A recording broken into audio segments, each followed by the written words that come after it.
Coordination and subordination of sentences. What is coordination of sentences? Coordination implies the balance of elements that are of equal semantic value in the sentence. This is simply telling us that these sentences are either joined together with conjunctions, conjunctive adverbs, with appropriate punctuation or punctuation to combine short independent clauses into a single sentences. Those are set in place to have a balance within the sentence.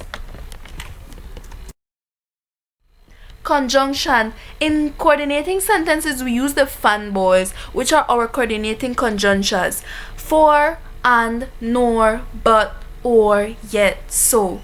Example: we made pancakes, eggs, and coffee for breakfast. And is used to join the phrases.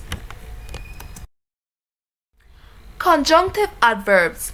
Like other adverbs, conjunctive adverbs may be moved around in a sentence or clause in which they appear. Always use a period or semicolon before the conjunctive adverbs when separating two independent clauses.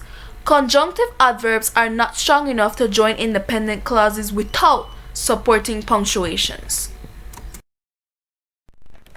Example: Jeremy kept talking in class.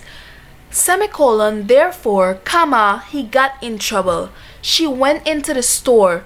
Semicolon, however, she didn't find anything she wanted to buy. I like you a lot. Semicolon, in fact, I think we should be best friends. The conjunctive adverbs follows a semicolon or a comma.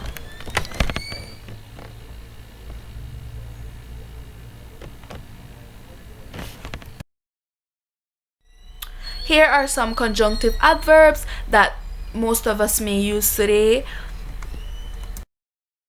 What is a subordinating sentence? A subordinate clause, also called a dependent clause, will begin with a subordinate conjunction or a relative pronoun and will contain both a subject and a verb. This combination of words will not form a complete sentence. It will instead make a reader want additional information to finish the thought.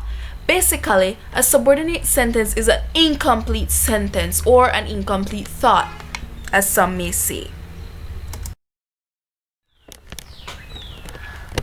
As Sherry blew out the candles atop her birthday cake, she caught her hair on fire. Sarah begins to sneeze whenever she opens the window to get a breath of fresh air. When the doorbell rang, my dog Skeeter barked loudly. Those subordinate conjunctions start the sentence to show transition between the two dependent clauses, as you can see in the example. Relative pronouns. True relative pronouns are that, who, and which. They differ from subordinating conjunctions because they act as the subject of a dependent clause. Subordinating conjunctions are followed by the subject of their clause. Example: John is the guy who came over for dinner last week. Here we have two clauses. John is the guy, which is the independent clause that could stand alone, and who came over for dinner last week is the dependent clause, providing us with more information. The word who is a relative pronoun acting as the subject of the dependent clause, as you can see in the sentence.